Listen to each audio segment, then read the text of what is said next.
Welcome, everybody, to the JJ and Pug Show, recording from the Highland Communities Podcast Studio. It is June 17th, 2024.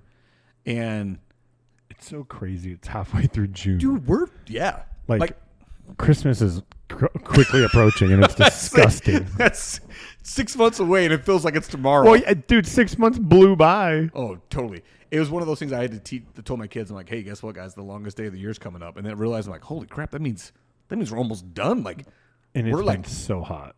Yeah, but still cooling down at night. Kind of, but Yeah, not enough. No, I miss the days. I don't care about the hot. I just want it to be below 75 at night. So you can open the windows or whatever. But unfortunately, it's going to be late October before that happens. Dude, yeah, it's one of those things where I tell people all the time. I've probably said this on the show before.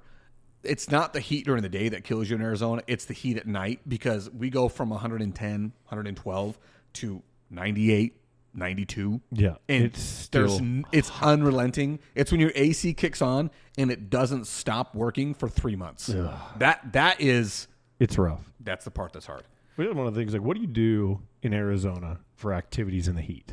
Right? Like, you've been a native. I'm a native, right? But when people come here, they're always like, how do you deal with it? And you really start to think about it. Like, dude, I'll be honest with you. The heat doesn't bother me anymore. Like, it doesn't. It's part of my life. It's weird to think that we sit here for, I don't know. Like, I've been here 20 or 37 years, not down here in the valley, but I grew up here. I was here when it was 122, right? I remember that day. We remember that day, right? Remember the shirt with the airplane with the ice cube on it? And it said, I survived 122, right? I had that shirt for a long time. That's awesome.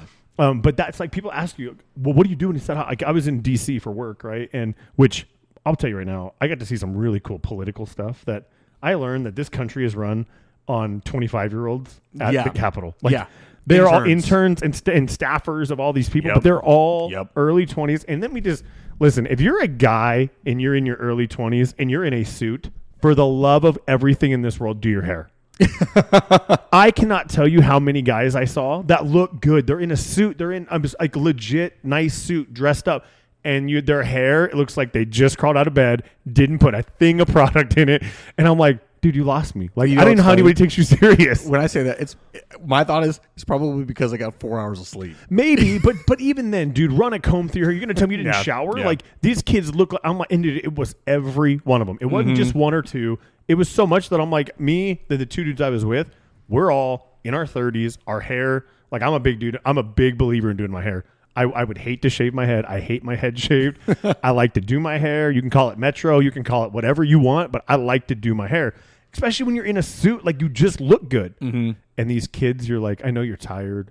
And then I'm like, you talk to these interns, I'm like, what are you here for? Dude, a handful of them are from Arizona. You're like, yeah, I came in. I'm from, Peoria or whatever. I'm like, what are you doing working a desk in the, Capitol building or the House building? And you're like, what are you doing? Well, I'm an intern. For what? Political science? No. Like, so why are you here? Dude, that's one of the things I don't know how to explain that. I mean, I guess their career aspirations are politics. Like, it's not mine. I guess, or maybe it's a cool resume thing. It probably is really good on the resume. So I went to dinner with a bunch of people from like all over Chicago, right? And all they talk about is the heat here in Arizona. Like, how do you deal with it? What do you do? And I'm like, I honestly don't recognize it. Like, I don't. The question I asked them is, what do you do? Because you guys have serious heat and humidity. Yeah, we don't have that. I mean, it's like sticking your head in a freaking oven here. Don't get me wrong. It's really hot. But I tell them, I'm like, dude, if you get really tired of it, you just go out at night. Like, you can literally be a creature at night and function because it's so freaking hot all the time. Mm-hmm. You can have pool parties at night. Yeah. You can do everything if you don't want the sun. Enough. But I'm like, no, I don't. But I go outside right now. It was 111 the other day. I'm walking into Sam's Club. And I'm like, dude, I'm fine. It's just you. Like, I think it's probably similar to the way I look at people that live in super cold climates and wonder, how on earth do you guys deal with that heat? How do you do that? Because in my brain immediately tells me, like, nope, I'm gonna die. Dude, just the thought of it makes me want to. No, I'm going to die. My childhood buddy moved to Buffalo, Wyoming. Right? And what? Yeah, that's a place. Yeah, Buffalo, Wyoming. It's got to be way worse than Buffalo, New York. Oh yeah. No, he got married there. It's about 30 minutes outside of Sheridan, Wyoming. Okay, I actually know where Sheridan is. Beautiful, bro. Rolling green hills in the summertime. It's right next to the Bighorn Mountains. Like, it's a 30-minute drive, and you are on top of the Bighorn Mountains. Heavy forest, grizzly bear type moose country, right? But his first winter was last winter. Oh, dude. And he's like, dude, it was negative in the negative 20s at night, and he's like, bro, from the time I got to my carport garage, I was detached garage, the walk to my house, my mustache and beard would be frozen with icicles on it. See, I'm like, nope, I'm good. Why do you? Man was not meant to live that way. No. So my mom's family is from Billings, Montana. We go every year, and every winter, I'll get a picture. My brothers will get a picture from our uncles up there of the thermostat from the dash, right? And it will say something absurd like -40. But that doesn't include wind chill. No. Something absurd like that, and we'll take a picture of ours and be like 65. Yeah. And then in the summertime, we'll do the same thing where we'll share a picture of like, I don't know, 112, 115, and they'll send a picture back of 105. It's like, what are you doing? Your life is not that much better up there. Now, You're granted, living in extremes in both ends. their days of 105 are rare, but Right. they happen But they have every them. summer. We never get a -40 in No, Phoenix. we might, and I mean this in the like strictest of terms, might get a teens. In Phoenix? It's happened. Yeah, I was gonna say, And I say teens, I mean 19. I'm I'm not like, saying 18. We're lucky if we get to 32. Like when your stuff starts freezing, like your sheets got to go on your. I love this. when your sheets, Eric, when your sheets got to go on. Yeah, when your sheets got to go. That's on what, the that's plants. what it was. On the plants, you can't help it, dude. Like it gets cold, but we're the people that are. But it's funny. We put sheets on our plants because it might get below freezing. Might, and we got to protect our plants, dude. I'm only saying that I think because I'm sure if we looked it up, what the record low in Phoenix is, it's sure. probably 19 degrees. Well, it snowed. Remember, like in it snow- Scottsdale. I think it's fall. I think it snows probably every 3 winters in the high mountain areas of the Phoenix area, like Scottsdale, Fountain Hills, areas like that where you're actually at 2,000 plus feet, above sea level. Here, it's like, no, I've never seen snow anywhere I've lived in Phoenix, and I've only lived. I think the highest elevation is probably where I live now, and I'm at about 1,400 to 1,500 feet above sea level. Okay, how far back do you want to go? I mean, I would just say, look at what the record is. The record is 12 degrees. Wow. And it was January 7th of 1913. 1913. So, okay, 111 years ago. 19 goes all the way up until, let's see, these are all 1926s. 1950, 1971 is the latest one for 19 degrees. And then it jumps to 20, which the most recent one of those is 1970, 1971. So we haven't seen teens in 50 years, is what you're saying. Roughly, yeah. Like these are the top 18 lowest temperatures, and we're not even nothing outside of the 70s. Okay. I'm going to say, because I do remember a couple of times in my life where we've been in the 20s. I remember 20s more Like often. 29. I right? actually remember 24. Whoa. I remember 24 degrees, but that the day was like 54. Low at 24, high at 54. And that was, I mean, anybody can live that way. Anybody can live through that. You know what I mean? Bundle up at night, and then during the day, short sleeves and shorts, dude. You're good. July, the record low for July is 52. Like, when was Wow. that? I would like to know I when would that love to I know would what love that to that was. was, yeah. That would be amazing. Could That you would be imagine a crazy. 52-degree night tonight? No, like, dude, October when it's still, because I love October. For anybody listening outside of Phoenix, October is a month where you think you're out of it, and then summer says, one more time we're going to screw you for a week, and it gets above 110, and you're like, you hate your life again. See, for me, I feel like the best months in Arizona is September through May. Oh yeah, for And sure. people like, I remember we were in Colorado last October. My wife and I took a trip up there into the Rocky Mountain National Park to see moose, which I never saw one when I was in Buffalo. It pissed me off. I was a car ahead. The car that was right behind us saw the moose, and I didn't. That's the whole point in going. I'm like, I was there for 2.5 days. Why can't I see a moose? yeah, man? dude, the whole reason we went there is so Chalet could see moose. Like, she wanted to see it so bad. And we didn't even see any in Rocky Mountain National Park. The town we stayed in, like, dude, I bought a shirt from it. It's got a picture of a moose on it because apparently it's famous for moose. Never saw one there. But we went to this place called the Arapahoe National Wildlife Refuge.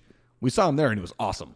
But what was I? Oh, yeah. So I'm telling people there, and they're like, oh, you're from Arizona. How hot is there? I'm like, right now is the absolute perfect weather. It's 100 degrees during the day, and it's 60 at night. Like, Yeah. It does not get better than that to me. And that's because you can still go do water activities during the day. and then come home at night and sit on the back porch. You could even possibly have a fire if you wanted to. If you wanted to. We would. We'd have hoodies on at 60 because that's what we are. That's what we do. That's a cold night. Your for blood us. thins out here in Phoenix. It gets rough. Yeah, you acclimate. I'd say you acclimate a lot faster to the heat than you do the cold, but that's just because this is where I live. So just last year, we set the highest daily low. Oh, really? Which I remember this because it was terrible. In June? It was in July 19th, and it was 97 degrees for the low. Yes. That's I remember at that. 4 o'clock in the morning when the sun's not up at the coldest point of the day. It's still 97 It's still degrees. nearly 100 degrees. Yeah. No, I heard you wrong when you said like highest daily low. No. I get what you say now. Yeah. But anyway, so we didn't plan on talking about the weather. No, but that's just us talking about Phoenix. It's just it sucks right now. But I can't even remember what else we started on. See, to me, I don't even think it's that bad. I really don't. Like this is like, remember how awesome last June was? Like I didn't even feel like we hit 100 degrees until July. Average temperature of June is usually 104. Really? Mm-hmm. Huh. That's the average, like from 1991 to 2020. Okay, to me that's not that bad. No, that's not that bad at all. No. Well, anyway, how did we even get on this topic? What started us down talking this about road? Phoenix and like the heat and what we do here during the summer. Oh, you asked the question. Yeah. What do you do during the summer? And my answer is, I don't know. I do everything. Nothing stops me. I love. Do we just? Oh, dude. Talk about that here. This will keep Chalet interested. I almost died at the river of all freaking you went places. Yeah, I went with Carl, which I'll tell you, every time I go with Carl somewhere, it's an adventure. Like I just know when you go with the Ross, it's going to be an adventure, which I'm okay with. It keeps it different, right? Carl's always up for a good time. So absolutely. We go and we tube the river, and the Salt River is great. I love it. I could do it every day. It's fantastic. Paddleboard it. It's fun. Well, a tree had fallen down right where a current was bringing everybody through, and a lady got trapped in it. Oh, no. And she was an older lady. She's probably 60. And like a lot of people, when they tube, they put sheets or something over to keep themselves cool over the tube and sit in it. Yeah. Well, all the tubes had popped, and now she is stranded. Like the current is pushing the sheets around her legs and stuff. And she can't move. Locking her up. She is pinned against the tree, so they had to use scissors. Well, whatever. So we finally, they were not letting anybody in the water then. We had to get everybody was out. We had 100-something people on the side waiting to figure out what we're going to do. And you could hear them start talking about having to get hey, we're going to move everybody, have them shuttled around. And Carl and I was like, nope. So we've got Dana and Nua with us, right? And their kids. And then we've got my little one and Alexi. And then we've got Carl and Carl's mom. So we shuttle Dana and them over in their 2-person tube, and they go on. So there's this part's so there's an island in the middle. The left side is where that current takes you, but you could walk across. The current's strong, but if you can get over to the right side of the island, you can go and be fine. It's fair. So we did a little assembly line and got everybody over. Well, by the time I got in the water and went to go, it was Carl and New and I, because we got everybody on the, which let me tell you, as a parent, pushing my 10-year-old on her paddleboard down the rapid area and just sending her afloat. That was rough, bro. There's a moment where I'm like, because you're watching somebody over here that's trapped in a tree, and you're like, she's got a vest on. I know she's gonna float to the top at some point, but it's still it's just. And she did completely fine. She was definitely scared. She was fine. For anybody listening, she did perfect, but it was still a scary moment, right? Yeah. So anyway, I go, and as we started to go, a group of 8 tubers were behind us, and they'd made it over to the right side. So they're right on our tail. Well, we start going, and I was over to the left or the right too far, and I was on the edge, so I was trying to get over. Well, we get up to these people. They're trapped in the bush, also on the right side, and they're like, no. So I went to get off my board and just kind of stopped myself to go around because I could stand. Bro, I got ran over by those tubes behind me. Jeez. Bro, I get sucked under, and I am hitting the rocks. I have a giant bruise on my leg from when I got stuck by some kind of tree branch or something. Dude. I got another scrape that runs from my hip all the way down to my knee on my other leg. And I come up, and now I'm in the tube. I can't come up for air because the tubes are on top of me. Dude. So there's that moment of panic, right? But I'm like, okay, I love the water. I don't get panic. I knew to, okay, breathe. Or not breathe, right? Just think. Not breathe. Deep breaths. Think. And I was able to pull myself out. But dude, I lost a shoe, a hat, my paddle. And I'm like, bro, I'm just glad it was me and not one of my kids or something, because these people they can't do nothing. They're in tubes. They can't stop themselves. You're just at the will of the river at that point, right? But so anyway, we tubed the river, and it's fun, dude. I'm telling you, you got to go with us, dude. I love it. I can tell you right now, that's just not my thing. It just isn't. I have had people ask me to go all the time. I've gone one time in my life. One time. Oh, and I remember the one time that I went, it was the very first time I'd ever seen a woman in a thong. and it scarred me because let me tell you this right now. Yeah, she should have been. You know what's funny is there was a girl who was on a paddleboard and she was with her. This is the thing. If you're at 20s and you're wearing a thong, I don't care what you look like. That's cool. You're in your 20s, like live your life, whatever. I don't care. It, flaunt it. Yeah, good for you. If you don't got it, flaunt it. Whatever you want. I don't care. Like to each their own, right? But when you're a mom and you've got your 6-year-old daughter in front of you, oh yeah, come on, and you're wearing a thong, like have a little self-respect for yourself. Like, respect your children. Like, what are you doing to your kid? Like. And maybe I'm wrong for thinking. Maybe that's a little too modest way of thinking for this time of day or this time and age of what we're in society. But it's like, listen, I am all for a chick in a thong. It's great. We're men. We're visual. We talked about this, right? Like we're cool. But when you see that, you're like, no. My thing is, it's like, listen, again, I'm trying not to be a prude about this, right? Right. But the truth is like, dude, come on, think about your kids. That's what I'm saying. Think about your kids. Your kids are looking at you. And you know that they're thinking it's not that it's bad. Like you're in your 20s, you're going to do whatever you want in your 20s, right? I don't care. Guys go out there in thongs too in their 20s. It is what it is. I mean, Country Thunder is a bunch of dudes in thongs and shorts and boots, right? It is what it is. But when you get to a certain age where you're now a contributing member to a kid, right? Like you are raising a child. That's my thing is if you're bringing your kids in tow. Think about your kids. Just come on. Like, do you really need to tan your butt? Do you really need to have? You're worried about tan lines with your 6-year-old daughter in front of you? Except for me, it's just like think of your kids. Come on, look, your kids are looking at you. Like, do they need to see mom in no clothes? And for the most part, I mean, I can think of one other time I've taken my kids which this as a father of daughters has got to be the worst scenario. Because I saw this girl on the sideline, on the shoreline, of the beach, one girl. 3 guys and she's topless. Oh, geez. I'm like, bro, like you must not have a father figure around because if just dad would be. How do you do like? I'm like, dude, that is like the biggest fear. Like you realize you're with 3 guys. You ain't even with a group of girls and guys. You are literally the only girl and you're topless and you're with 3 dudes. Yeah, that there's a big part of you wonders like how much consent's being given over there, right? Like how much coercion's happening? Yeah, it's like come on, like you're a free dude. I don't know. I'm like, just have some more self-respect for yourself, right? Like.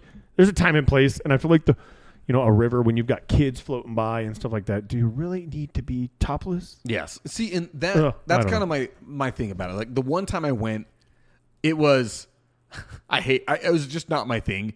And truthfully, for me, when it comes to like water stuff, it's not really my thing. Like I'm definitely not going to the lake. Like I'm not a lake guy at all. Oh, bro, and I'm not a boat person. And I'm saying all these things. If Shalay went in here, you see her shaking her head because she loves going on a boat. Don't tell Shalay to go paddle aboard the river with us, dude. I don't know that it'd be a question. I wonder if that would be something she'd want to do. There's 2 parts of it. In the front part, the points 1 and 2 are where the rapids really are. Like you got to get through a few of them. When you go from the bridge to the next point, it's pretty chill. Like it's swimming. It's you got cliff jumping and all kinds of stuff that people do in the middle. So it's not too bad. I will say this for me, the one thing I am almost always down for is a good time. Yeah. So like even if like I said, water's not my thing. It's not that I would be a hard pass.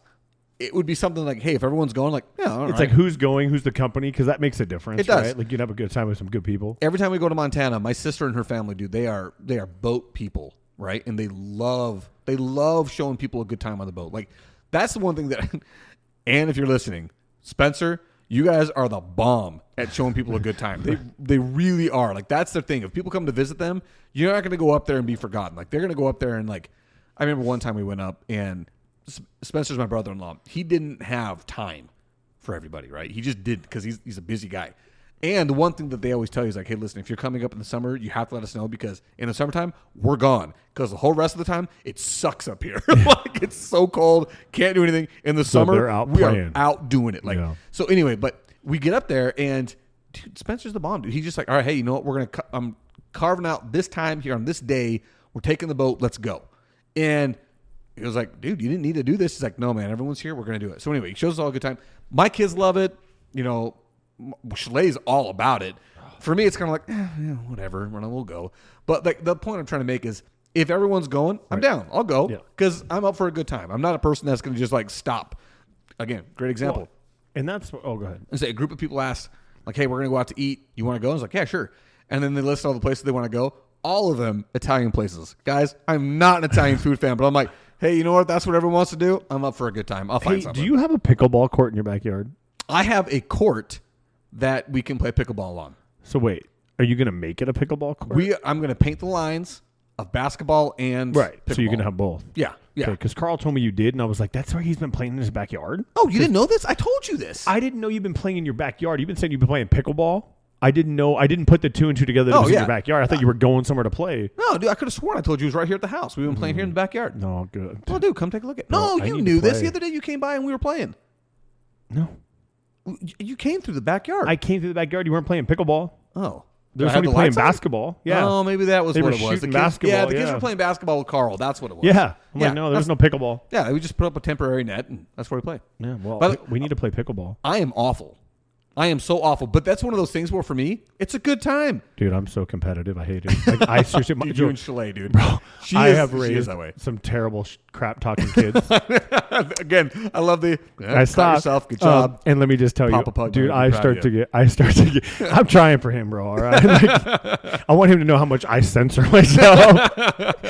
He's proud of you. Dude, it's, dude, I want to play them all the time because they just think they're so good. And I'm like, and they think, you know, your dad, you're not an athlete. I'm like, oh, I want to dominate you. And then they start picking on. So I played Ava and I versus the 2 older girls, and they started picking on Ava. They knew if they hit it hard at her. Oh. So I just started getting angry. Right, the competitive. I can't turn it off, bro. So I'm like, no, I know what you're doing. So I'd start jumping in front of Ava and just hammering that ball at him, dude.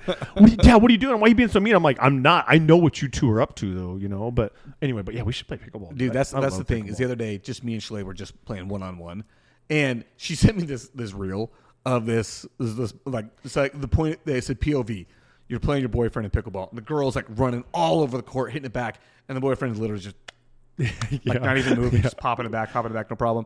And she's like, "This is us, but in reverse." So I'm like, 100% true, 100% true. I am out there doing all that I can just to keep the score respectable, and she just click. Dude, no problem. I'll never forget the first time I met you in Chalet, and Chalet's got twins, and she's pregnant, and she's balling out with volleyball and spike ball, dude. Oh, yeah, dude. And she is not just barely pregnant, like dude, she is twins, pregnant man. with twins. Yes, and she's out playing spike ball, and I'm like, what the crap, dude? She is super competitive, and it's actually one of the things I tell us all the time. I'm like, in the moment, it's not my favorite, but when you're playing against her, it's probably not your favorite. Well, no, it's fine, but it's not. I don't like it when she's losing. Because that's with every competitive person. When they're losing, that's when it's no longer fun anymore.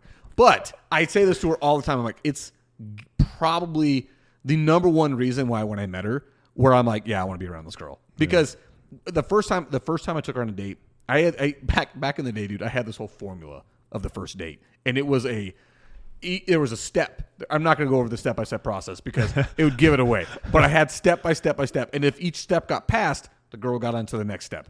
Anyway, so the final step with Chalet. Oh, you really nerded out with that, dude. It's one of those things where I'm like, I'm not going to waste my time. Like, no, I get it. I just never would have done it. I get it. Well, some of it was because I had one girlfriend all throughout high school. She's a great person. She's a phenomenal person. And I give her credit all the time where I say if it weren't for her, I don't think I would have made it on my mission. And I say that not because anybody who doesn't know, going on the missions, like for me, it was like number one goal my whole life. I was always saying I was going to do it. And I say I probably was going to go no matter what, but she made it so much easier. She's a great, great person. But anyways, what was that? Where was that? Oh, so when I came home from my mission, at 2 years away, no dating, coming home, fresh into the dating scene, I was like, I am not going to mess around. Like, I'm going to go on as many dates as I possibly can. And if a girl doesn't like hit these marks, why waste my time? Why hang out with her? Go on to the next girl. Not that I won't hang out with them, but I'm not going to spend my money on them. Yeah. Anyway, so that was the whole reason why I had a step-by-step process. And if each one was a good one, I'm like, all right, let's go on to the next one. Anyway, so Chalet passed all of them. In fact, so well, at the end of the night, I'm like, hey, we play Ultimate Frisbee every Monday night in a park in the dark. What a cool game. Bro, it's so fun. I wish I knew people that played. Dude, we used to, like I said, every Monday night we'd play at this park that had no lights, and we would light up Frisbee, and we'd play for hours. And it was the best. And she wasn't prepared for it because I didn't tell her. Honestly, I didn't think that, I didn't know where the date was going to go. Yeah. So I didn't know. So I didn't say anything. She's like, no, that's cool. Let's go. And she didn't play, but she watched the whole time and was like having a good time with it. And then the next time we played, she was out there.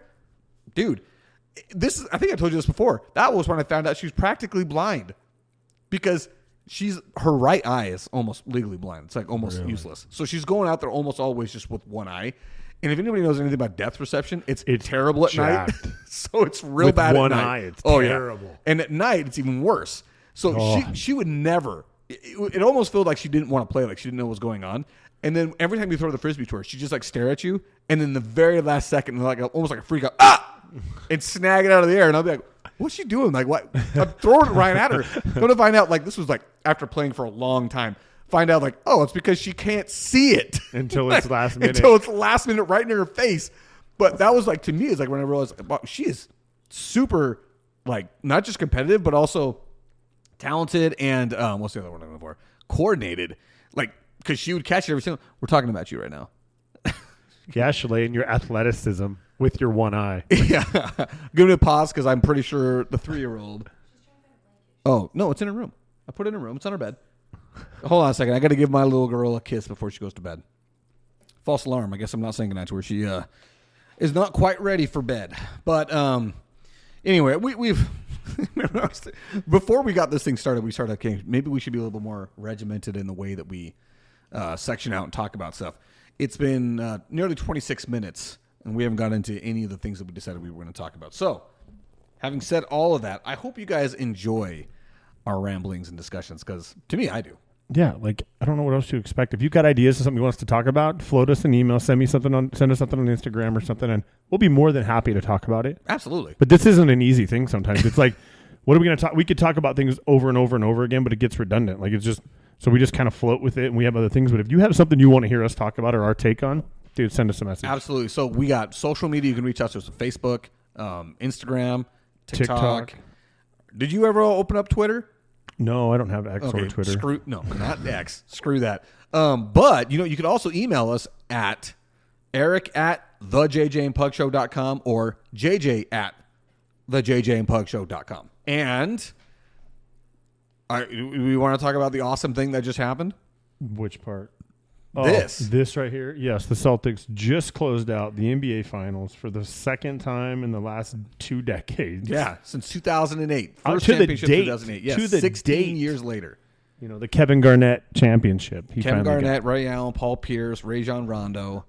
But watching this, you can just see Jason Tatum just like... he's been waiting for this. Like, he hasn't had it. I mean, he's pretty I think solid. he's deserving. Oh, he's a deserving player. And then you see Jaylen Brown, Al Horford, as they show him right now. Yeah, so did you see that he's second behind the Jazz guy, Karl Malone, for the most playoff games played without a championship? He was just less than 10 games difference between the two before they get there. So he got his. So that's great. He finally got his. And Al Horford, we were watching this as throughout the game. It's like, dude, look at that guy still balling out. He needs to retire. Like, you're on top now. Just retire. Dude, be done. But what's crazy is he's still super productive. I know. He is still a very productive player. But why not just go out on top? Money. And you know what? Maybe you can do it again. Maybe. They cruise through the Eastern Conference. Yeah, they're young. Yeah, I mean, their best players are still in their 20s.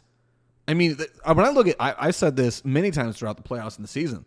The Boston Celtics, to me, top to bottom, most complete roster in the league. There's no reason they shouldn't be able to go again. Now, having said that, we've had a different champion now for 4 years in a row. Yeah. So I mean, it's not like it's a guarantee you get back. I think that the NBA is far more evenly spread as far as talent goes than it's ever been. Where like every year you could look at the top 8 teams in the conference and say that guy's got a chance, that guy's got a chance. But I honestly. One of the things I'm most happy about is watching this is the fact that Luka Doncic lost. He's not on our screen anymore. Not at all. I think he got pulled from the game, and he said, I'm gonna go to the. Yeah, dude, he had a rough night. But my nephew, I remember he asked me, he's like, do you think it's gonna sweep? I'm like, oh yeah, because up until that point, it's like, dude, the Celtics from 1 to 10 roster wise are so deep. Every guy that's coming out on the court to play is better than their counterpart, except Luka. Luka was the best player overall in the finals when you put those teams side to side. Yep. As the finals went on, Luka was not the best player in the finals. Like he was not. He definitely did not play well in the finals at all. It might be that he was hurt. It might also be the fact that he never plays defense. Well, and that's where there was an ESPN analyst that went off pretty hard on him. Oh, yeah, Brian Windhorst. He destroyed him. And I was like, listening to him, like, yes. He's not wrong. Yeah, he's totally right. He's definitely a defensive liability out there. He doesn't play. He doesn't slide. He needs to take this offseason and this loss.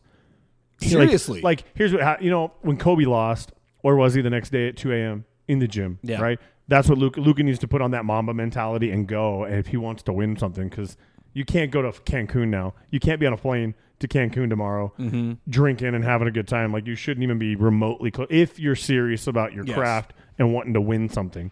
You know, I mean, granted, he's 22, 23. 25, I think. No, I thought we checked into that. I thought he was only 23. I think he's 25. Let's look it up again. But your point is 100% correct in that my thought about this was when you watch any documentary on the greats, Michael Jordan. We've watched The Last Dance, okay? I'm actually watching one right now, The Redeem Team. You watched that documentary about? No. I've seen it though. I know what you're talking about. On Netflix. It's about Olympics. the Olympic team. Yeah, because after they lost that in Rio de Janeiro, wherever they lost. Yeah. And so I'm watching that, and the same thing can be said about any time that you looked at like LeBron James's losses. I'm gonna say any of the greats. All of them have a heartbreaking loss. All of them. You need it. Yes. In fact, one of the quotes from the Redeem Team is about I think it was no, I'm getting that mixed up. I was listening to Bill Simmons talking to Doc Rivers, and they were talking about when they won it in 08 and how in 07 they were a really, really good team, but they weren't ready to win. Like in the 04. No, 07. I'm talking about the Celtics. Oh. Yeah.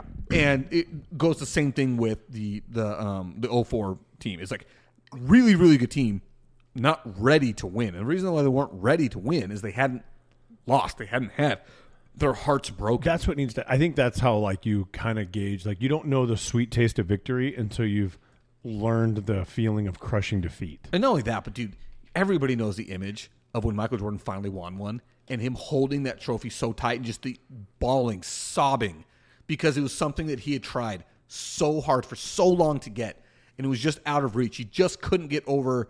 What was the Pistons? Yeah. Just couldn't get past the Celtics. And then when he finally did it, it was like euphoria. Like he'd never had that feeling and before. Then he did it 2 more times in a row. Yeah. And then by that point, he was so burnt out because he'd run so hot that he retired. Went and played baseball. Yeah. And some of it also had to do with the death of his father. Right. That's and then when he finally came back again, that first year he comes back, they lose to the Magic. The Magic go on to the finals. But also because I think he came out like mid-season. I can't remember when he came back, but he came back late in the year. And but then the next year, and 3 years after that, won another one. Like, yeah. The one thing about Michael Jordan, and I don't think I'm alone. I think everybody thinks this. The one thing that I really wish, it's the biggest what if with him, is if he'd never retired, and he had just kept playing. Oh, to see what would happen, because he was only gone for what, 2 years? He was gone for 2 years, and then he left. I mean, he was gone for 2 years. Came back, won 3, left, and then came back again. It's like, dude, if only you could have stayed in the game. Because even when he came back later, I mean, he was 38 and 39 years old when he came back for those last 2 seasons. He was still averaging over 20 points a game. Yeah. It's like, what Which could at have that happened? point was unheard of. Yeah, especially for a guy of his age. Age. Dudes didn't play, especially guards, didn't play that long into the life. Like, they just didn't. And anyway, yeah, Luka is 25 years old. Still, 25 years old, considering one of the best players in the game right now. That's pretty cool. He'll be all right if he puts in the work. Like, you can. There's 2 ways he can go, right? He can pity party, woe is me, and just go into a party mode and not be serious, or you can take this crushing defeat where you played like crap for this series. Yeah, didn't help your team much at all. Yeah, Ole defense. Yep, and say, hey, I need to lose weight. I need to eat. I need to get my nutrition on point, and I need to just go to work for the next year. Yeah, you got to go down the Joker, because you can't be considered a great unless you've won a championship. Yeah. I mean, you can be a good player. You can be just a baller. But think of the people who we don't talk about because they never won. Yeah. In fact, when we did that 90s draft, how many of those guys didn't have rings? No. And how many of those guys did? Did Tracy McGrady ever get one? No, I don't think he ever did. And he was a phenomenal basketball player. Oh, yeah. He was. Truly, when I said this when you drafted him, if T-Mac doesn't have the injuries, we talk about him in glowing praise. Dude, well, and there's guys that are like legitimate defenders talk about how just hard he was to guard. Yeah, because he was 6'8" with guard skills.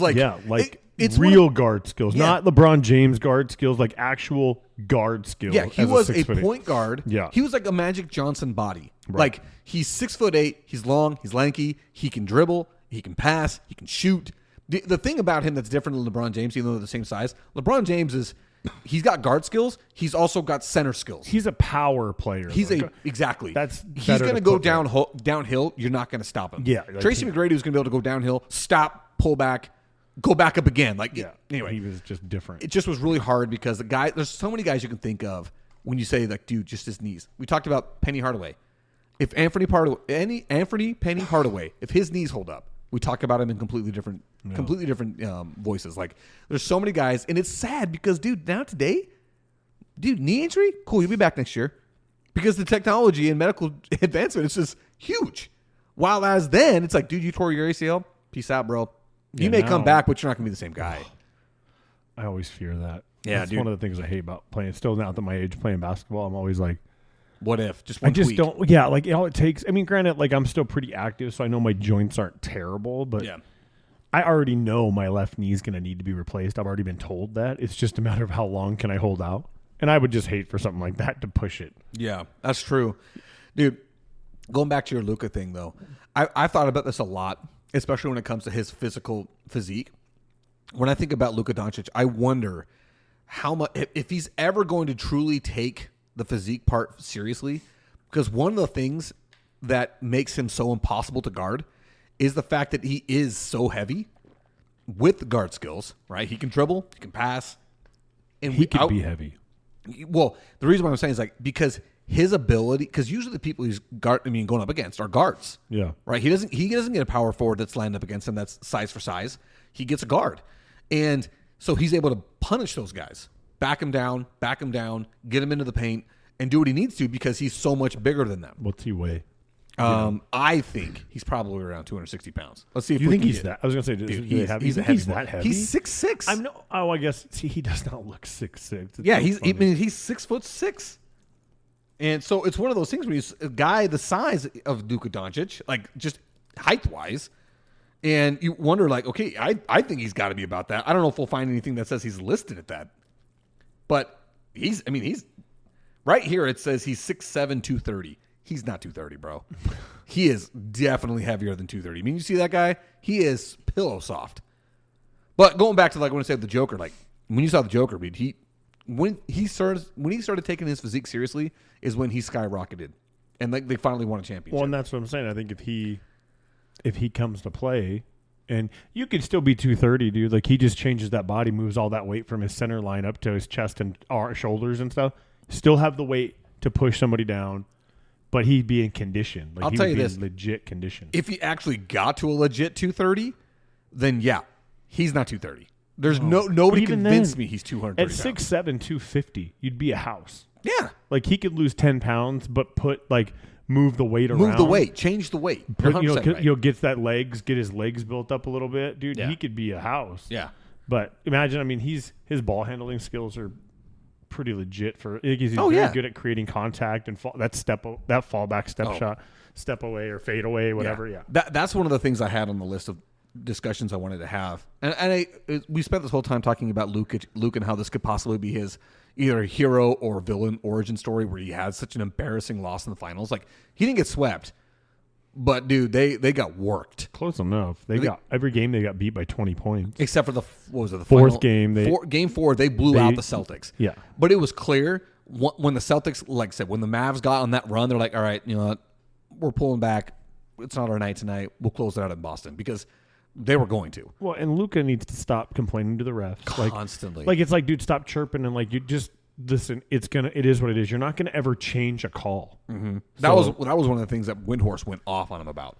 His lack of defense and his constantly chirping at officials. Yeah, like that. Those are the things, and I know for me, those are the things that bother me the most about him. Yeah. And not just the fact that I hate watching him dribble constantly.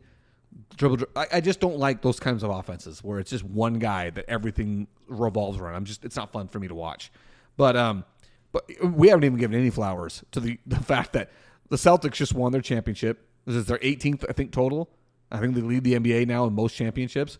A lot of those they got when they were like one of 8 teams in the league, but 70s. Yeah, 60s and 70s. But one of the most unsung guys on this roster, we talked about him before, is Drew Holiday, dude. Do you see how many offensive rebounds he had tonight? And he had some good open shots. I mean, he had some 3-pointers. He's definitely somebody the Suns should have picked up versus that. He's just such a winning player. He's a guy that nobody really thinks about. And the fact that he got traded from the Bucks, where he won a championship with and had iconic plays to win their championship. Gets traded from them to the Portland, and then Portland flips him for Malcolm Brogdon over to the Celtics. It's like, dude, do we just hand the Celtics this championship by giving them Drew Holiday? And Jaylen Brown and Jason Tatum. Jason Tatum wasn't great every night. He was pretty good tonight. He's good enough. Yeah, he played well. I think they're about to announce who the MVP of the series was, and I'd be interested to see who it was, because I think, for me as a guy watching it, I would say it was Drew Holiday because he did all the stuff that nobody wants to do.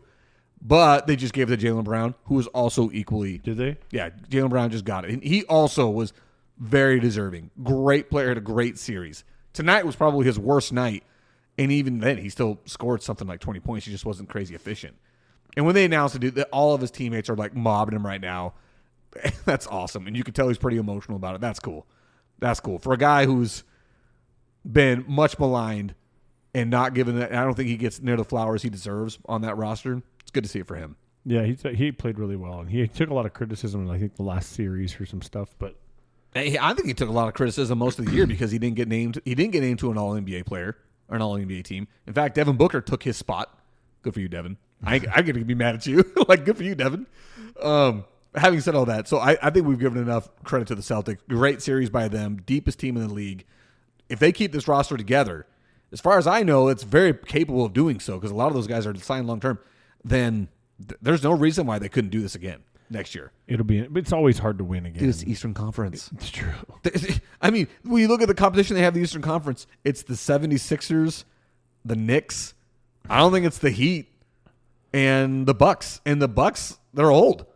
Giannis hasn't finished 2 seasons in a row, and Damian Lillard can't play defense. He keeps getting hurt. Yeah, so I mean, it's like, dude, the East, they're the kings of the East. The West is impossible. It's going to be rough. Dude, it's one of the reasons why I want the NBA to scrap it and say we're, all 16 teams equally seeded. East, West don't matter. But that's never going to happen. No. But, I mean, for a while, you're going to have to go through Denver. Yeah.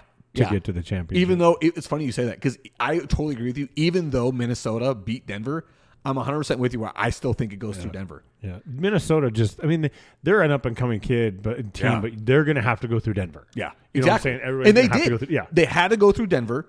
And Denver should have won that game. They were up 20 points in Game 7. Yeah, let slip. Crazy.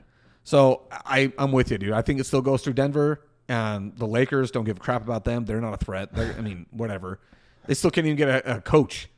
They still don't have a coach, dude. And that's like the biggest story right now in the NBA. Even though the finals are going on, they can't shut up about the lack of their coach in LA. Nobody wants the job. Why would you? Because LeBron runs that team, and they all know it. And he's going to be 40. Now, listen, you know me. I'm a LeBron fan. I look at that and say, if they couldn't even get the coach out of college to come and coach them, because he looks at the situation and UConn says, coach. Yeah, Danny Hurley looks at the coach and the situation and says, that's a no-win for him. Yeah. You're going to force me to draft LeBron's son. I'm going to have LeBron for a year. Now, granted, he's still good. He's still very, very good. But is he going to listen to me? No. He's 40. He's a man. He's not going to listen to me. And I'm going to be forced the nepotism. I'm going to be forced into drafting Barney James, regardless of whether or not he's deserving. So who's going to listen to me on this team? I don't blame anybody for not taking it. So I mean, they'll all talk now. You know what? Screw it. I don't want to talk about this. Screw the Lakers. They're not even getting my time when I don't like them. I'm trying to remember what the whole thing. I wanted to talk about the most impossible shots to defend in league history, because we were talking about Luka, and I was talking about him backing down with that size, right? I think his turnaround, back down, and then turnaround fadeaway has got to be one of the most impossible to defend shots I've seen since Dirk. I was going to say, Dirk's is worse because he's 7 foot tall. Because he's 7 feet tall, doing the same thing. Yeah. But the thing about Luka is that I watch it and I'm like, what makes it so impossible is the separation he's able to get when he starts to turn around, step back. He does a great job of hiding the arm. Yes. His off arm. Yes. Shove. Because he's definitely, and not only that, but he also, again, got that bulk that he's able to push off a guy and get that separation. Because, I'm watching every single defender they threw on him. They're not stopping the shot. They're just hoping it doesn't go down, which happened a lot. But even the times it goes down, you're like, crap. Can you think of anybody else outside of, Kareem Abdul-Jabbar's hook shot, right? Yeah. I think historically is the most impossible to defend shot. Because, again, Kobe had a great turnaround fadeaway. Yeah, him and Michael. Yeah. Him and Michael Jordan obviously had a great turnaround fade. But their turnaround fades were pretty textbook turnaround fade. Yeah. Not like that weird step 1-footer. It's almost like Luka copied Dirk and figured out how to do it. And do a little bit more separation because and he's a ball handler. Yeah. Dirk was a power Catch and forward, shoot, center, catcher, shoot. Just some guy shooting forward maybe. If you call him I that. certainly wouldn't call. I mean, he was a power forward or a center in a small ball lineup, right? Yeah. Because he's not playing the defense. He's not protecting the rim. He's not guarding Shaq. Yeah, he's not guarding Shaq. You're not putting Dirk on Shaq as a coach. You'll throw the entire team out at Shaq and leave Dirk to guard Robert Horry. That's what you're going to do there. Like you're not going to risk him putting him on Dirk. I mean on Shaq. But anyway, he's probably. I mean, they're up there. There's not very many people that have got that kind of. We're probably forgetting some guys. I'm sure. But Allen Iverson's crossover was impossible. Yeah, right. Impossible. Like when he crossed people, it was over. Yeah. The thing about him though is. That's how he got his separation, but usually was then on a drive. So you could probably still defend the drive if you had somebody back, guarding the rim. But dude, when you see these guys, again, I say Dirk because I still remember that 2011 finals. I talk about it all the time. Just like there's nobody that can defend that. And then watching Luka, as much as we've watched him, he has perfected the James Harden, travel shoot. Like he just has perfected it. And so. Time. It's one of those things where, there's probably a guy out there. I said Kareem because, textbook, everybody knows about the hook shot, right? Yeah, I don't know. Magic Johnson wasn't known for, a certain shot. Larry Bird was just a jerk. He played mean. You know what I mean? He did really well. Yeah, and he was one of those guys that was, so low-key about it. You wouldn't have known that he was a ruthless, trash talker. Smiling at you and just making it seem like you're the nicest guy, and then all of a sudden he crushes your soul. Yeah, so it's one of those things. I don't know.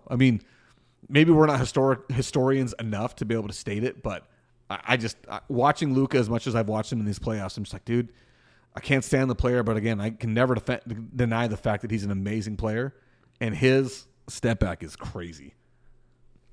It's definitely out of the norm. They don't teach that anywhere. Yeah. You have to teach yourself that. You just figure out how to do it. Nobody's in a basketball camp learning push off, fade away, step back, 1-footer. Yeah. It's just not I love everything you mentioned right there was nearly almost illegal in the game. Yeah, you're just no. Basically a travel every time. I don't know if anybody cares to know about this, but I did the NBA 2K simulations based on our last draft. Listen, Zach and I and Carl all know that we're in cahoots here because you are just, there's no proof of anything. I streamed it. Nobody was watching it. But here's the thing. So one of the most ridiculous things happened in the stream, right? Yeah, you sweat. You were down 3-0. I was down. You come back 4 games. Jason's team in the finals was beating me 3-0. Stupid. And it was going to be a sweep. It should have been, but you paused it. The game had time to think about it. No. So before I paused it, I simmed the next 3 games, and now we're in game 7. So my team has come back 3-3. Okay. Yeah, and then you gave him a rest. No, what I did, I love what you're talking about. This is actual human beings. So anyway, I was like, all right, hey guys, I'm putting this up on Twitch. I'm going to stream the game. Obviously, nobody watched it, right? And then the finals was on. So I was like, all right, I'm going to pause this. We'll pick it up in the morning. And I do, and my team wins the game. And then Jason's like, dude, this is rigged. I'm like, the point I was trying to make is the text I said was, this right here is proof positive that video games are stupid. It's fun. Oh, I know. But there was no way that it was ever going to decide anything. And I almost thought about just not even talking about it. But almost I was like, I teased it. I got to say that I actually tried it. Fun. It was just fun, but we all know that you probably gave your... We never even saw that who my team really had. Oh, dude, I'll bring it up for you. I will say this. It would have been so much more fun if you were on Xbox, Zach was on Xbox, and Carl's never going to be. But and we were actually going against each other. Playing with those teams. Yes, that would have been fun. Because there's a lot of things about it that it's impossible to control for. I was like, how do I handle the other teams in the league? Just let them go? Yeah, we just let them go. The problem was that our teams would sign these trash players off the street because, you need to fill out a roster. And I know the reason why you lost in that finals game is, bro, the guys you were bringing off the bench, I'm like, I got no control over this. That's a stupid move. Whoever your coach is sucks. Dude, you don't remember who? Oh gosh, I want to say his name is Etan Thomas. I think that was the name. He was a center for the Wizards for a long time. Bro, he got so much more playing time than he ever should have got, and he was a weak link on the team, and so things like that was just it just killed you. And anyway, it was fun. It was one of those things where when NCAA football comes out and we actually go down this road where you actually buy that Xbox and we get this going, then that'll be something to talk about. Dude, when college football comes back, bro, NCAA, I'm going to have to get the game. I have an Xbox. Bro, do you have the new one, though? You got to get the new one. What's that? What's the new one? Xbox is so stupid. This is, again, remember this me is talking. How they get you. It is how they get you. Remember me telling you about how dumb video game companies are in the naming of things? The name of so we have Xbox One. So let's name the second Xbox One. Stupid. Just stupid. Super confusing. Okay, now let's name the next one Xbox One X. So dumb. No, I don't have that. And I don't want to pay for it either. Ugh. Dude, it's retarded because it's not just Xbox One. Even I got it wrong. It's Xbox One Series X. All right, now Shalay just gave me the coming to second night to the daughter. So I am going to take a break here. And hey, you know what? Why don't you listen to a message from our sponsors? You got a house that needs to get painted. You got some scratches in the walls. Maybe the exterior paint's a little bit faded because of our awesome sun here in Arizona. Well, I have got a fantastic suggestion for you. What you need to do is you need to reach out to Kellen Brady at Brady Painting Services. I'm telling you right now, they are top-notch, first class. They get the job done right at a great price. Kellen is just the best when it comes to his customer service, his communication, his professionalism. And the best part about it, let's say if you're getting ready to sell your house because you're moving on to bigger and better things, Kellen Brady will not only paint your home at cost, but he will also sell your home because he also is a licensed realtor in the Arizona state. So what you need to do is you need to reach out to Kellen Brady at Brady Painting Services. Phone number is 480-310-1767 or email them at bradypaintingservices@gmail.com. That's all one word, no numbers, no spaces, no hyphens. bradypaintingservices@gmail.com. And once again, that phone number is 480-310-1767. I'm telling you right now, Kellen will take great care of you. Brady Painting Services.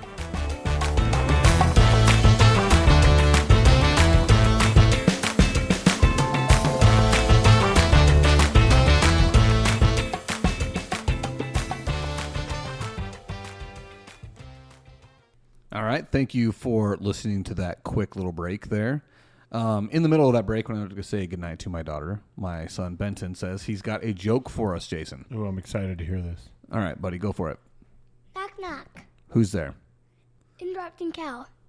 Interrupting cow who? Let's try that again. Knock, knock. Who's there? Interrupting cow. Interrupting. You got us. There you go. I think we threw him off by the fact that you asked who is there. He was looking right at me. Good job, dude. High five, bud. Or knuckles. Which one? Both. Boom. All right. All right, buddy. All right, so what were we just talking about, the 2K thing? So, yeah, video games are fun, but they don't reflect reality. No, So- not at all, which is fine. Yeah, back to video games. They're stupid in the way they name things. So the new one you got to get is the Xbox One Series X. Or Series S, if you're so inclined. Because What's the difference? And I got to pay $500 for a stupid console. yeah, bro. I mean, That's probably not going to happen. yeah. Okay. Bro, I brought a PS4 when it was brand new Yeah. because my brother-in-law was like, hey, buy one. I bought it. We're going to play Black Ops, Call of Duty. I'm like, all right, cool. Turn that thing on 10 times. Yeah, sounds I about right. sold it for $150 Oof. to a kid at just some guy from, I think he was actually from Haiti. It was weird. Oh, But, really? Oh. Yeah, he lives in Mesa now. But it was just interesting. But I'm like, I don't have any interest in that at the time. Because, dude, I loved Call of Duty. Yeah. Loved every bit of it. Never got into Halo because you were either one or the other. And I think it was also because if you didn't get into Halo in 2002. Yeah. You weren't getting into it in 2015. No, when Modern Warfare came out and the original Modern Warfare for Call of Duty, and it was like, holy crap, I can snipe you with a 50 cal. Like, it was awesome, dude. You know, and you were dressed in camo, and it was just fun, you know. And then it got better, and then it went downhill with World of War. Yeah, I don't know. I never got into any of the world. Like, my thing is like my shooter game experience started and ended with Halo 1. All the sequels, didn't care about them. I didn't like them at all. Yeah. Halo 1, I will still play it to this day. Like, that is one that if my nephews come over or if Benton wants to play, hey, listen, son, we're only playing this one. I'm not going beyond this. This is where it ends for me. So, I think what we should do is we should end it here on those topics, which is pretty sports heavy. Yeah. Baseball's over now, dude. Or excuse me, basketball's over now. The only thing we got is baseball. Oh, Joe. And NFL training camp, which is garbage. Yeah. Who cares about that crap? Activities? Yeah, stupid. I don't even know why we talk about it. Although so much, I watched, what's his name seems to be standing out pretty. Harrison Jr. Yeah, Maserati Marv. Yeah, he's been playing. Like he's been showing up. He's been like learning. A lot of the veteran players are like impressed by his just overall work ethic, which is good. And that is good stuff. But I'll say this: I don't care because it's June. Oh, of course, it means absolutely nothing to me. Because if there's one thing that is probably true amongst all 32 NFL markets, is everybody's team is the best that they've ever been. Everybody's in the best shape they've ever been. The offense looks better than it ever could possibly. You know what I mean? It's like you haven't played anybody. You're playing your own team. For all you know, you're not even playing your own team. You're basically shadow playing. Exactly. So it's like, what are we even talking about? Yeah, okay, tell me good. I'm glad that they're showing up on time. I'm glad they're doing their job. Like, am I supposed to be impressed by that? Like, this is literally your job now. Are you the one that sent me the Caleb Williams first practice thing when he's playing quarterback? Yes. 69. Or did you see the one where I sent you where Caleb Williams is like hitting balls off a tee? Yes. It's just stuff like that where I'm like, what are we getting into? Like, what are we all jet?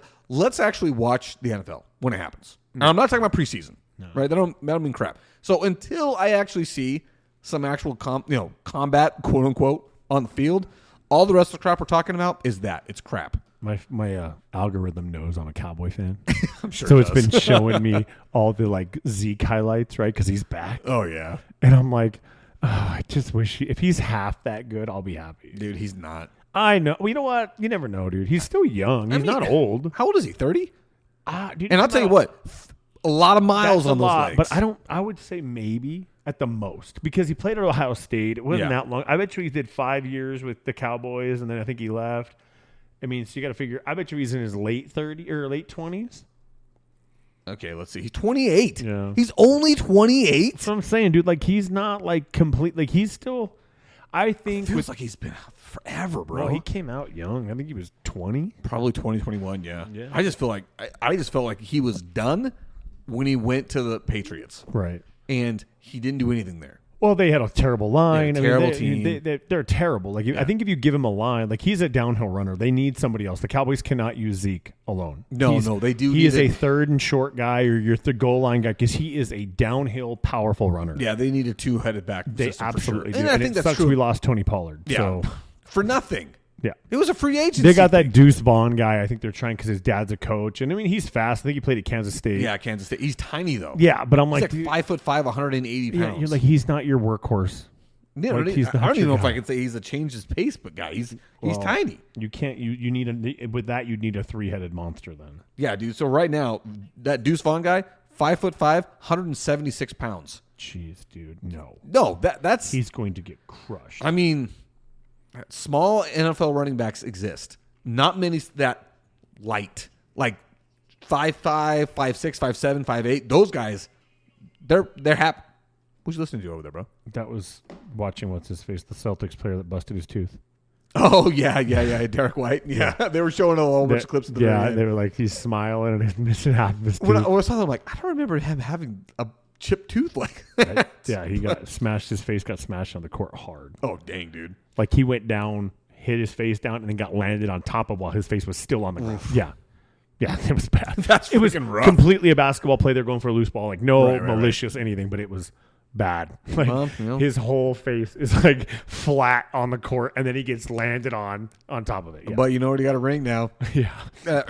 And a bonus that's probably going to pay for all that. Oh, yeah. Cosmetic veneer right there, dude. I don't even. He's going to get that fixed. Yeah. I would love it if he never did, though. I'd love it if that was who he was from now on, dude. Like the Michael Strahan look. Yes, like his exactly. Own thing. Yeah, he's going to have that whistle and everything. Did he fix that, by the way? I think Strahan. No, Strahan, dude. That's like trademark for him. Dude, but so I had a buddy who had that, right? And he's just a normal white guy, right? But he talked to a black lady, and she was like, she was so into the gap in his teeth. And she told him, she goes, in the black community, it's a sign of like virility and strength. Oh, for real? Yeah, I was like, what? And he was like laughing because he's never, we always made fun of him for it. And he's like, dude, you guys don't understand. Like I'm a big deal. I'm killing it right now. But I don't know how true it is, but that's what he told me. It was like, and she swore by it, I guess, man. Like she was like, oh yeah, like she was all about that gap in his teeth. And he had very much a Michael Strahan gap, bro. Hey, good for him, dude. Hey, you know what? If you found somebody that's into it, good for you. I might go for it, buddy. Well, anyway, I think all right. Let's cap it here because guess what we got going for the rest of the summer? Baseball, right? Yay. And I will say this: Diamondbacks are starting to put it together. So you got to come to a game with me, dude. I know it's a little bit different when you go to the games. And the last game I invited you to, which I understood you couldn't go to, Benton. I mean, I should have had him stay here after he gave us that joke to ask him about that game because, dude, he could not stop talking about how much fun he had at that game. 11-1. We won 11-1, 2 home runs up by one player. The other guy hit a grand slam. Like it was fun from start to finish. We stayed for the whole game. In fact, it was in the 8th inning. It's like, hey, buddy, you want to go? He's like, no. I was like, okay, we'll stick it out, dude. Like we'll finish this game out. So it was a good time. And like I said, they're finally starting to put it together. We still have a couple stinkers in there, but it's baseball. It's what's going to happen. But I'm hoping that, you know what? We're out of the weeds. We still have a ton of injuries, but that's what we're going to be talking about, bro, for sports. We got nothing else.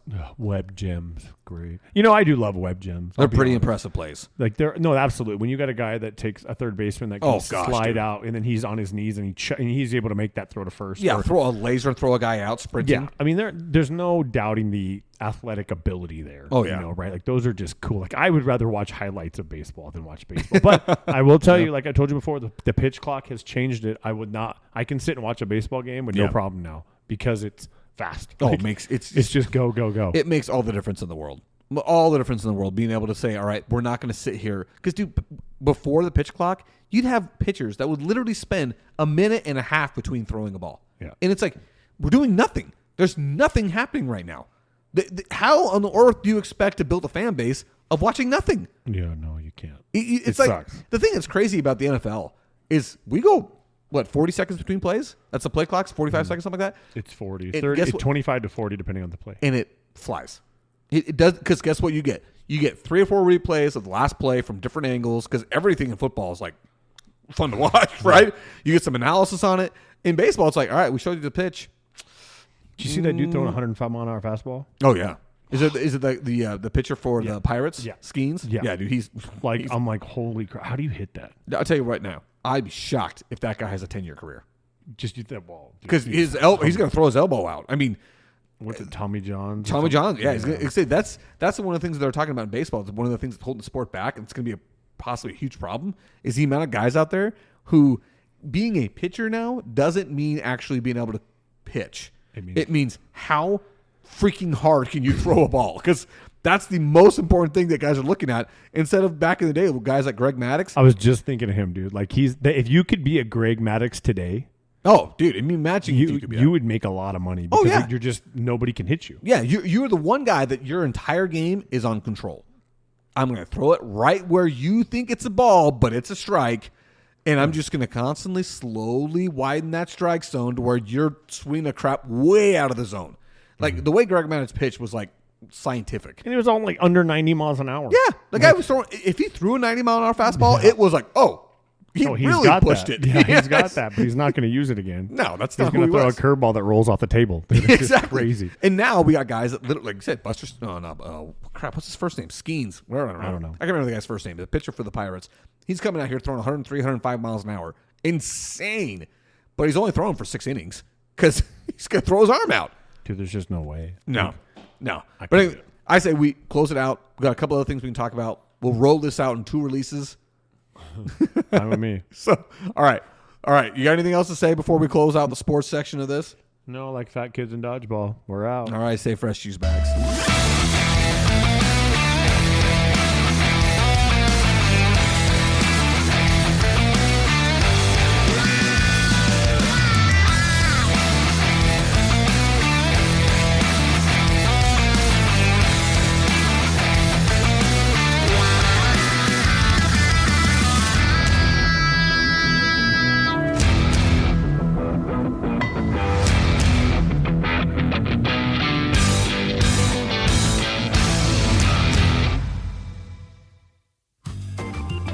The JJ and Pug Show theme song was written, composed, and performed by Lane Hartman. Special thanks to Highland Communities for all the support given to our show. You can find the JJ and Pug Show podcast wherever you do listen to podcasts. Look us up on Facebook, Instagram, and TikTok. Remember to share the show with your friends and family and subscribe wherever you do listen. If you're able to, please feel free to support us by sending a donation to us by going to ko-fi.com/the JJ and Pug Show. That is ko-fi.com/the JJ and Pug Show. Again, thank you so much, everybody, for all the support, whether that is by simply listening, whether that is sharing it with a friend, or giving us that sweet, sweet cash. We truly appreciate it all. Thank you so much.